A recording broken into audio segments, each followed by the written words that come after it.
J'ai mes axes de la toile dans la tête.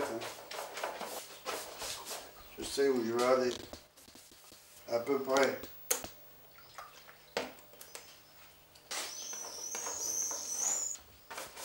J'ai une palette plutôt chaude, quand même. Les noirs, je n'ai pas noirs, je les fais moi-même,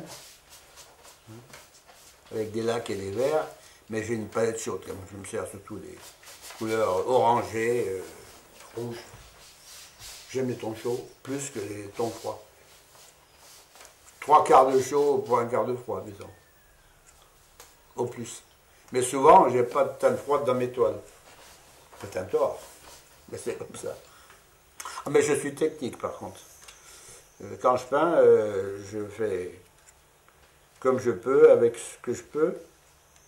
Mais la toile elle doit être préparée techniquement, hein, de façon qu'elle reçoive ce que je mets dessus, hein, dans de bonnes conditions.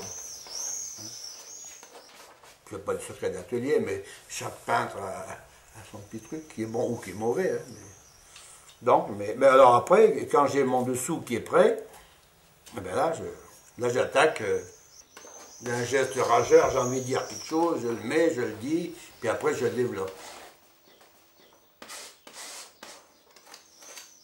Donc une toile, pour moi, vous ne me demandez pas, je veux dire, pour moi une toile doit se faire en 2 heures, 1 heure ou 2. Qu'elle fasse 1 mètre carré, qu'elle fasse 50 cm², une toile doit être tombée en 2 heures. Pour moi. On met l'émotion en 2 heures, puis après on serre les écrous, on peaufine dans les jours qui suivent, avec des petits glacis par-ci par-là, hein, on serre, on raccorde, et on détruit la toile souvent aussi. Alors qu'elle est belle en 2 heures, et en 15 jours, dessus, il ne reste plus rien, donc on racle tout, et on repart, c'est formidable. Et ça, c'est la peinture.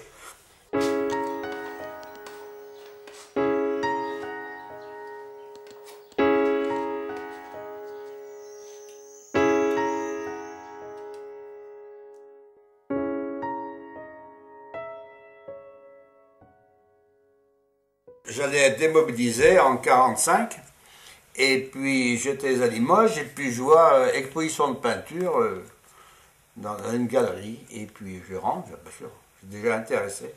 Il y avait des aquarelles qui étaient là, 3-4 petits bateaux, 2-3 pieds de pommes, et le prix c'était 1200 francs à l'époque. Je vous parle de l'époque, 1200 francs, je dis bon Dieu, mais moi, je peux en faire autant, j'en fais comme je veux de ça. Et puis il y a un monsieur qui était là, c'était un gardien qui passait. Il me voyait devant ces aquarelles, je regardais ça. Il dit, vous êtes intéressé? Ben, je dis oui. Il me dit, vous êtes peintre?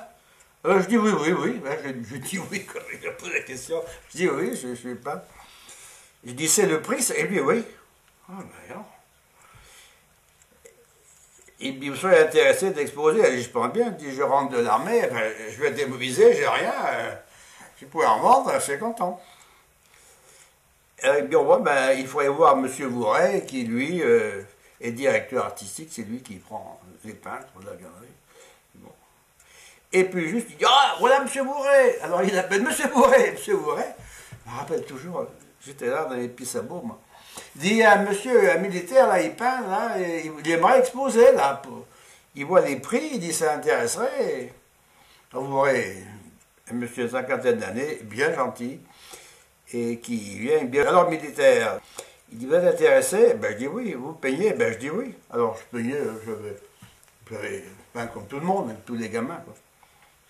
J'avoue, j'étais intéressé par le prix. Il dit 1200 francs, mais si je pouvais en vendre, ça serait formidable. Je n'avais pas d'argent.